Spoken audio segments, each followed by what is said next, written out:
अल्हम्दुलिल्लाहि रब्बिल आलमीन वस्सलातु वस्सलामु अला रसूलिल करीम रब्बाना सुब्हानका ला इल्मा लना इल्ला मा अल्लमतना इन्नका अंतल अलीमुल हकीम रब्बि इश्रह ली सदरी व यस्सिर ली अमरी वहलुल उक़दतम मिन लिसानी यफ़क़हू क़ौली अम्मा बाद औज़ु बिल्लाहि मिनश शैतानिर रजीम बिस्मिल्लाहिर रहमानिर रहीम। सूरह काफ की आखिरी 7 आयतें आज के सबक में इंशाअल्लाह हम पढ़ेंगे। ये जो चौथा रकू है इसमें गुफ्तगू इस एतबार से है कि इसमें नबी करीम सल्लल्लाहु अलैहि वसल्लम के लिए तसल्ली भी है और फिर एहतताम पर कुछ तलकीन भी है अल्लाह करीम की तरफ से। पिछला सबक हमने जो पढ़ा उस रकू में हमने ये गुफ्तगू पढ़ी कि अल्लाह करीम ने कौम आद का तज़किरा करते हुए ये बयान फरमाया कि उनकी मिसाल तुम लोगों के समझने के लिए काफी है कि वो ताकत में, इख्तियार में, टैलेंट में, स्किल्स में, हुनर में तुम लोगों से कहीं ज्यादा आगे थे, लेकिन जब अल्लाह के नाफरमान हुए तो फिर अल्लाह की पकड़ से उन्हें कोई नहीं बचा सका और जब अल्लाह की पकड़ आई तो वो तबाह बर्बाद हो गए। और वो जिन झूठे आसरों और सहारों पर थे, जब अल्लाह की पकड़ आई तो कोई उनकी मदद के लिए नहीं आया। ये वो जो अपने पास से खुद साख्ता अकीदे बना लेते हैं, वो जो झूठ घड़ते हैं, ये सबके सामने जाहिर होगा। अब यहां से आज के सबक की गुफ्तगू है कि इसमें एक बड़ा कह लें कि तरतीब से हट के एक वाक़े का तज़किरा है, जिसे हमारे लिए वो बड़ी हैरत ज़दा बात होती है कि अल्लाह करीम इरशाद फरमाते हैं कि एक तरफ मिसाल ये दी कि कौम आद का तज़किरा जो ताकत, असर, मईशत में बहुत तगड़े हैं, लेकिन अल्लाह के नाफरमान होते हैं तो बर्बाद कर दिए जाते हैं। तो अब अल्लाह करीम तज़किरा फरमाते हैं कि एक जिन्नों की जमात ऐसी थी कि जब नबी करीम सल्लल्लाहु अलैहि वसल्लम एक रात कुरान पढ़ रहे थे तो अल्लाह की तरफ से ऐसा सबब बनाया गया कि जिन्नों की जमात का वहां से गुजर हुआ। जब उन्होंने कुरान सुना तो उसने उनके दिल पे ऐसा असर किया कि उन्होंने जाके अपनी कौम को भी इस कुरान की तालीम दी और कहा कि जो अल्लाह की तरफ बुलाने वाले की बात सुनेगा अल्लाह उसको माफी अता करेंगे, और जो अल्लाह की तरफ बुलाने वाले की बात नहीं सुनेगा, उसे नजरअंदाज करेगा, वो बर्बाद कर दिया जाएगा। और फिर आखिर में नबी करीम सल्लल्लाहु अलैहि वसल्लम को तलकीन है कि आप अपने काम पर जमे रहिए, डटे रहिए, इन लोगों के रवैयों की फिक्र ना कीजिए, अल्लाह इनसे हिसाब लेगा। तो ये एक एतबार से सारी गुफ्तगू नबी करीम सल्लल्लाहु अलैहि वसल्लम के लिए तसल्ली आमेज है कि आप इस एतबार से परेशान मत होइए कि शायद आपको ये फिक्र है कि मेरे बताने में कोई कमी और कसर रह गई है जिसकी वजह से ये लोग ईमान नहीं ला, ये अभी भी शिर्क में मुब्तला हैं, ये कुरान की बात को नहीं समझ पा रहे। तो आपके बताने में कोई फर्क नहीं है, आपके बताने में कोई कमी नहीं है, आपके काम में कोई कमी नहीं है, ये कसूर सारा मुशरिकीन के, काफिरों के, ना मानने वालों के दिलों के फसाद का है। खराबी उनके दिलों में है, खराबी उनके दिमागों में है। वरना ये देखिए, एक राह जाती मखलूक के कानों में भी ये कुरान पढ़ा आपकी जुबान से तो वो ठहर गए, उन्होंने सुना, उनके दिल पे असर किया और उन्होंने अपनी कौम को भी जाके ये बात सुना। तो इस कलाम में भी असर है, आपके बताने में भी असर है। जो नहीं मान रहे ये उनके दिलों का फसाद है। तो आप परेशान मत होइए। साथ इसमें मेरे और आपके लिए ये पैगाम है कि देखिए, अगर आज कुरान मेरे और आप पर असर नहीं कर रहा तो कमी कहां है।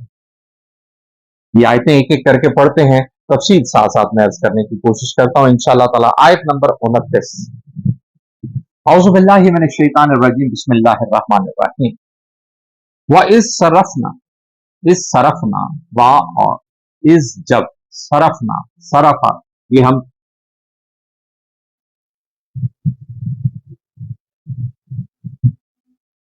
फेरना, हम पहले भी ये लफ्ज पढ़ चुके हैं। जब फेरा ना हमने, वा और इस जब सरफ फेरा ना हमने,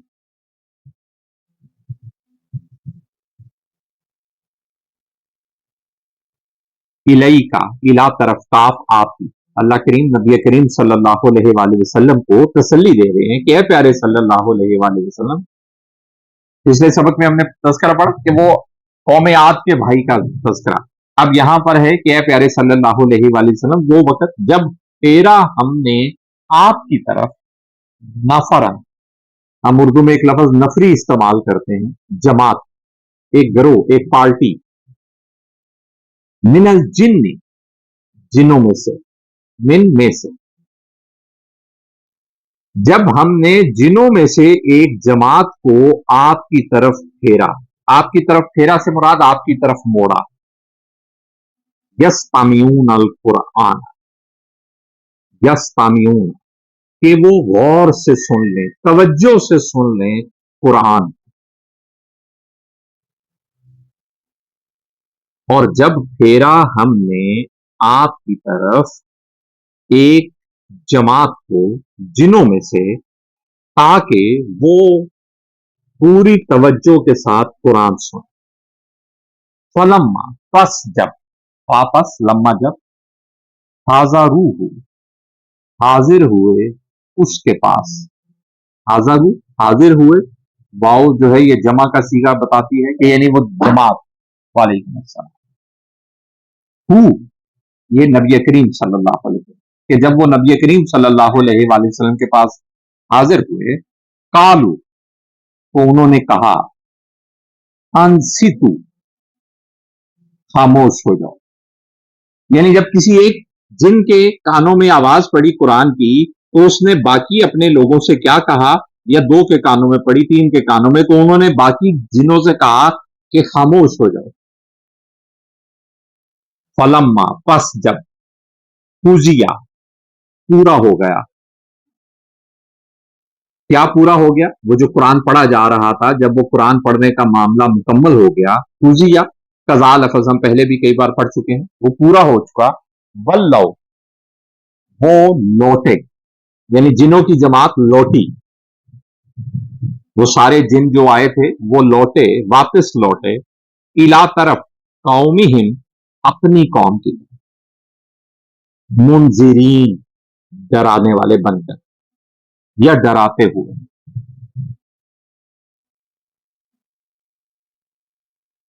اور جب ہم نے جنوں میں سے ایک جماعت کو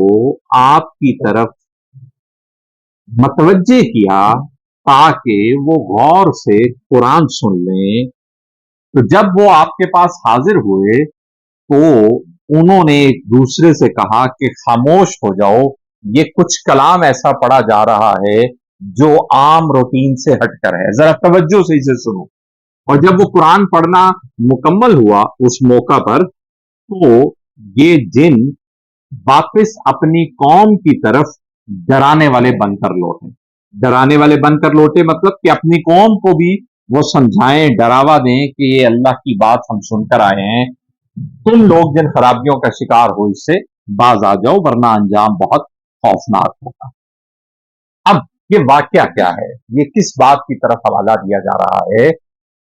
نبی کریم صلی اللہ علیہ وآلہ وسلم جب طائف گئے، وہاں پر بھی معاملہ نہ بنا، اب یہ سارا پس منظر ایسا ہے کہ نبی کریم صلی اللہ علیہ وآلہ وسلم مکہ والوں کی سرکشیوں سے جب سمجھا کہ ابھی تک ان پر کوئی اثر نہیں ہو رہا تو آپ نے سوچا کہ میں مکہ سے نکل کر ارد گرد کے علاقوں میں جا کر بات کروں، قرآن سناؤں، تو آپ نے طائف جانے کا فیصلہ کیا۔ طائف مکہ کے بعد دوسرا بڑا شہر، جب طائف گئے تو وہاں کے لوگوں نے بھی ویسا ہی سلوک کیا، بلکہ شاید زیادہ برا سلوک کیا کہ انہوں نے تو اسی دن کہہ لیں کہ گنڈے نبی کریم صلی اللہ علیہ وآلہ وسلم کے نعوذ باللہ پیچھے لگا دیے کہ آپ کو مارا جائے، تنگ کیا جائے، یہاں تک کہ آپ طائف چھوڑنے پر مجبور ہوئے، چوٹیں بھی بہت لگیں، دل بھی دکھا۔ واپسی پر آپ نے ایک وادی ہے، وادی نخلا، وہاں پر کچھ دن قیام کیا، روایتوں میں مختلف ہے، 3 دن، 4 دن، 5 دن، کہ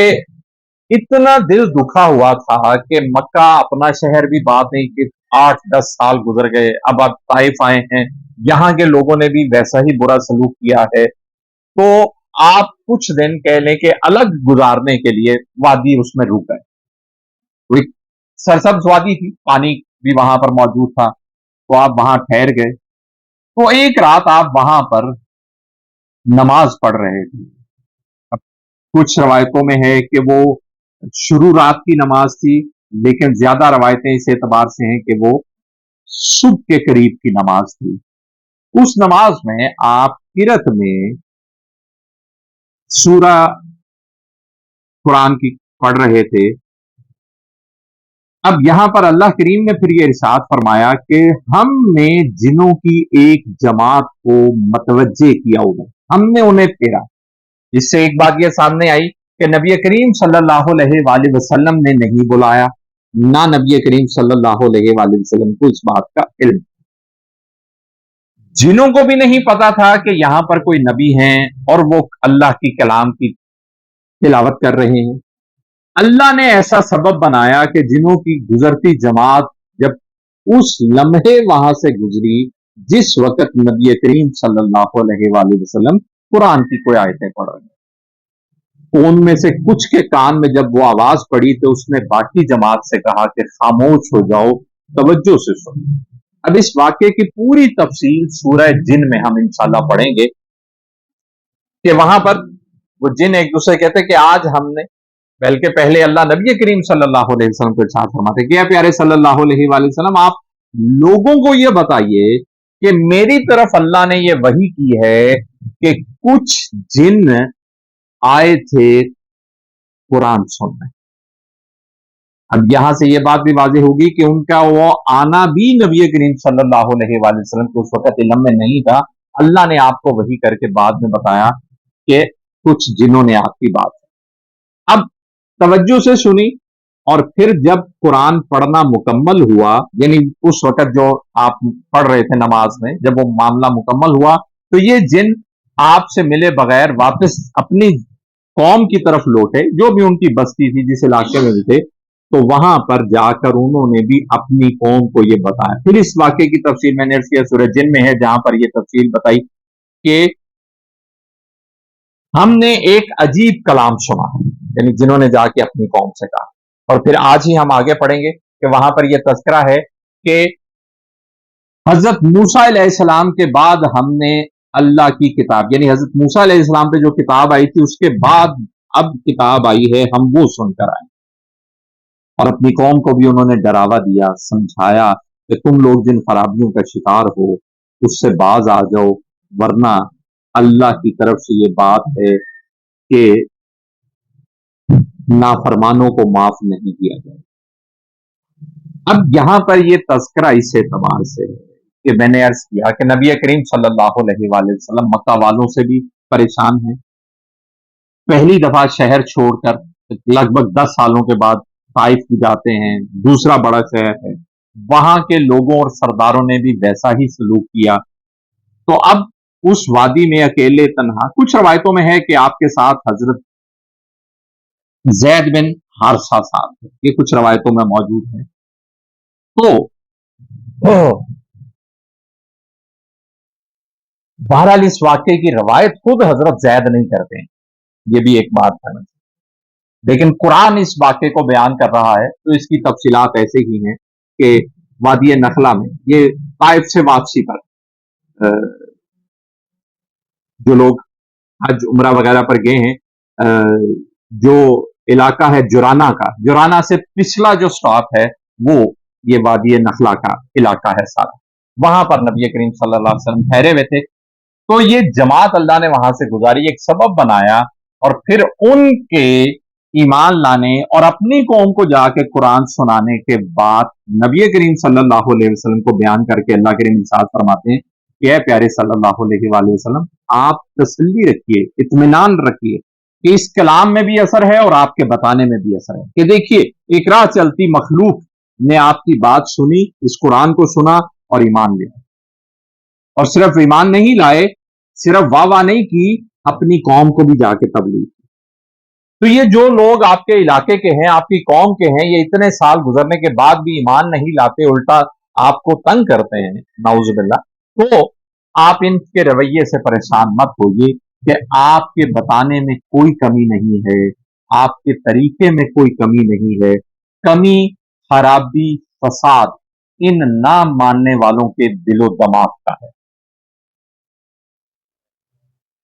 مجھے اور آپ کو یہ فکر کرنی ہے کہ آج اگر یہ قرآن سن کے میرے اور آپ کے بھی دل پر اثر نہیں ہو رہا، میں اور آپ بھی اس سے پیغام نہیں لے رہے، میں اور آپ بھی اس پیغام کو پھر دوسروں تک نہیں پہنچاتے، تو ہمارا شمار کیسے لوگ؟ اس بات کا ترجمہ ایک بار پھر میں عرض کرتا ہوں، بسم اللہ الرحمن وَإِذْ صَرَفْنَا إِلَيْكَ نَفَرًا مِنَ الْجِنِّ يَسْتَمِعُونَ الْقُرْآنَ۔ اے پیارے صلی اللہ علیہ وآلہ وسلم، تسلی رکھیے، وہ بات یاد کیجئے کہ جب ہم نے جنوں کی ایک جماعت کو آپ کی طرف پھیر دیا، آپ کی طرف موڑ دیا، آپ کی طرف متوجہ کیا تاکہ وہ غور سے قرآن سن لیں۔ اب یہاں پر یہ بھی بات دیکھیے بیچ میں ہی آگے کہ قرآن سننا ہے تو غور اور توجہ کے ساتھ سننا ہے۔ اور بس جب وہ لوگ حاضر ہوئے اور ان میں سے یعنی وہاں سے گزرتے ہوئے حاضر ہوئے، نبی کریم صلی اللہ علیہ وآلہ وسلم کے پاس سے گزرے، کچھ کے کانوں میں آواز پڑی قرآن کی، تو انہوں نے باقی جنوں سے کہا کہ خاموش ہو جاؤ، توجہ سے سنو، غور سے سنو، یہ کلام عام کلام نہیں ہے۔ اور پھر جب قرآن پڑھنا مکمل ہوا تو یہ جن اپنی قوم کی طرف واپس لوٹے ڈرانے والے بن کر، یعنی اپنی قوم کو بھی تبلیغ کرنے والے۔ نذیر لفظ جو ہے یہ اللہ اپنے نبیوں کے لیے بھی علیہ السلام کے لیے استعمال کرتے ہیں کہ نبی ڈرانے والے ہوتے ہیں، یعنی اللہ کی طرف سے قوموں کو، لوگوں کو ڈرانے والے کہ اگر نافرمانی کریں گے تو انجام برا ہوگا۔ اللہ